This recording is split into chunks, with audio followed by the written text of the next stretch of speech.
볼에 등 같은 기와집이 늘어선 조선시대 고택부터 천여년의 정취가 서려 있는 옛 사찰까지 우리 역사의 자취가 고스란히 새겨진 땅, 바로 보은입니다. 오늘 이곳에서 세종특별자치시 교육연구원과 함께 탐방을 떠나보려 합니다. 충북 보은 땅에서 전통을 맛보고 인문학을 배우다. 지금 시작해봅니다.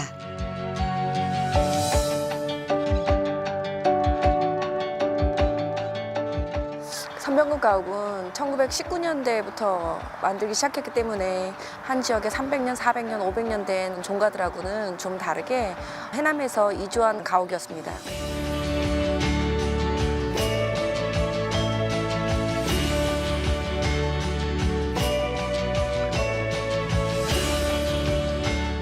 삼국시대에도 그랬고 조선시대에도 그렇고 법도에 따라서 집을 지어야 되는데 여기는 법도를 따질 필요가 없었어요. 왜냐하면 조선이 멸망을 하고 일제 강제 합병이 되는 시기였어요. 그래서 뭐 조선의 법도에 따라 짓는 게 아니라 돈이 있으면 돈이 있는 만큼 지을 수 있는 거예요. 90국한 집이라고 하는 건 그 기둥과 사이의 공간이 하나씩 있는 것이 90국한 이하로 떨어져야 그게 민가, 대갓집이다라고 하는데 여기는 지금 남아있는 것만 한 136칸 정도가 돼요. 그러니까 엄청난 규모인 거죠. 마음껏, 용기껏 지을 수 있는 건데 그게 조선의 기법만 사용한 게 아니라 그 당대에 있었던 우리나라의 기법, 그리고 현대적인 기법, 일본의 기법 이렇게 가지고 다 섞어가지고 활용을 해요. 보면은 지금 이렇게 세 단을 올렸잖아요.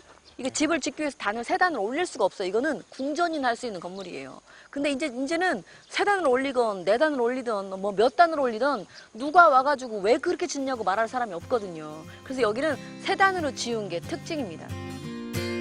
잘 보면은 이게 일제시대에 많이 사용했던 기법이 뭐냐면은 아까랭까라고 들어보셨어요? 빨간 벽돌집.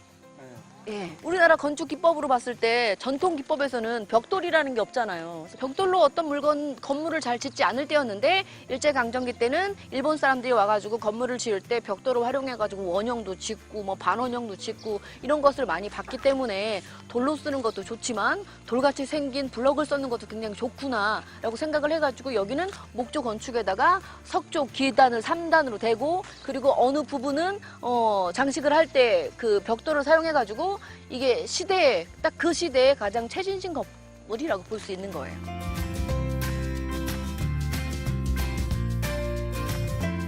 또 특이한 게 있어요. 기둥이 동그랗잖아요. 예. 이게 동그란 기둥 못 쓰거든요. 동그란 기둥을 쓸 수 있는 데는 딱 사찰하고 궁궐밖에 없어요. 그러니까 이런 원형의 기둥을 얻으려면 어떻게 해야 되냐면 최소한 이거의 3, 4배의 두께는 되는 거에서 사각을 치고 그걸 다시 8각을 치고 16각을 쳐가지고 이게 다시 원형까지 될 때까지 옆에 걸 다 깎아내야 되는 거예요. 그러니까 너무 목재의 소비가 많은 거죠. 그래서 민가는 절대로 원형 기둥을 쓸 수 없다라고 해가지고 사각 기둥을 써야 되는데 여기는 누구도 제재를 안 하니까 그냥 원기둥을 쓸 수 있었던 겁니다.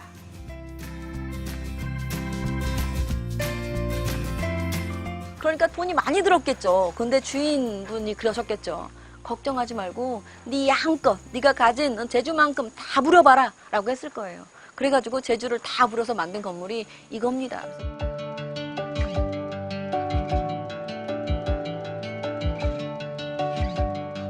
그걸 위에서 내려다보면은 영어로 말하면 H자 그리고 한자로 말하면 공자라고 하는 시스템이에요. 그래서 원래는 집을 지을 때는 공자 시스템으로 잘 안 지어요. 왜냐하면 공사장처럼 시끌벅적하다고 해가지고 공자로 잘 안 지어요. 그래서 일자라든지 디귿자라든지. 근데 여기는 굳이 H자로 지으면 안 좋다고 하는데도 불구하고 H자로 지은 이유는 공부 열심히 하라고. 그래서 최근까지도 고시 공부하는 친구들이 안채에서 와가지고 실제로 사시 공부하고 고시 공부하고 했어요. 아주 잘 사는 집이고 많은 걸 가졌지만 그래도 겸손한 생각을 가져야 된다 이런 생각을 했던 것 같습니다.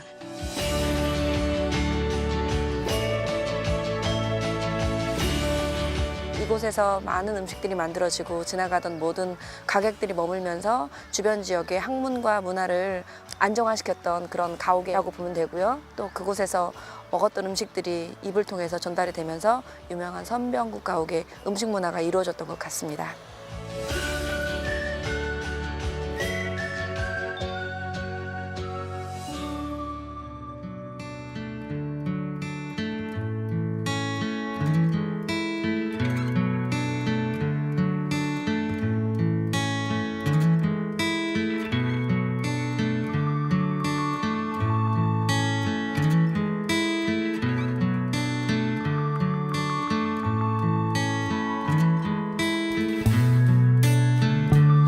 이곳에서는 정말 많은 조선시대 왕들이 오거든요. 이성계도 100일 이상을 이곳에서 불공을 들였다고 하고, 세조도 왔었다고 하고, 숙종도 왔었다고 하고, 선조도 말년에 왔었다고 하고, 영조도 왔었다고 하고 그러거든요. 그래서 오실 때마다 귀한 것들을 아무래도 부처님께 시주를 했겠죠. 그래서 아마 보물사찰이 되지 않았을까 생각을 하고 있습니다.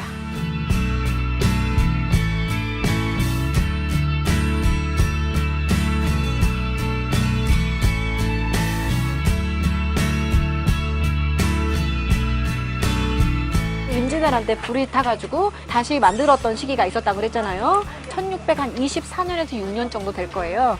그때 이것만큼은 누가 만드냐면 사명대사라고, 임진왜란 때 의병장이셨던 사명대사, 이름은 유정이셨거든요. 그분이 모든 것은 다 못 만들어도 전쟁이 끝나서 지금 힘들더라도 이것만큼은 만들어야 되지 않겠느냐라고 생각을 했던 것 같아요. 그래서 이렇게 목조 건축물을 만드는데 1년 반에서 2년이면 충분하다고 하는데 이거는 22년이 걸리거든요. 그러니까 복원을 하기 위한 긴 시간도 걸렸겠지만 돈이 많이 없었을 거예요. 그래서 그 22년 걸렸다라는 얘기를 듣는데 제가 마음이 짠하더라고요.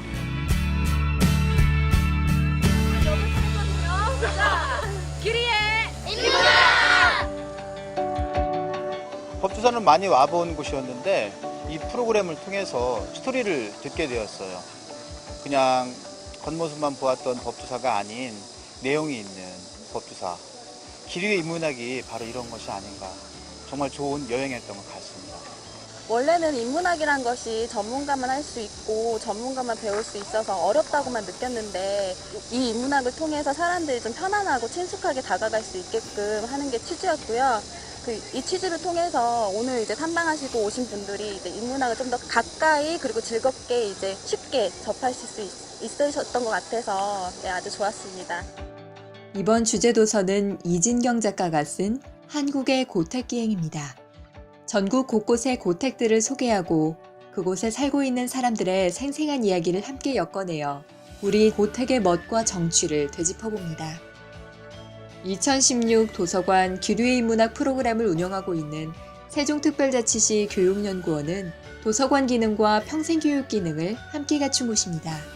연기도서관의 소장 자료를 이어받아 2012년 개원했고 현재는 세종특별자치시 교육청 산하기관으로서 세종 시민들과 함께하는 공간으로 거듭나기 위해 힘쓰고 있습니다.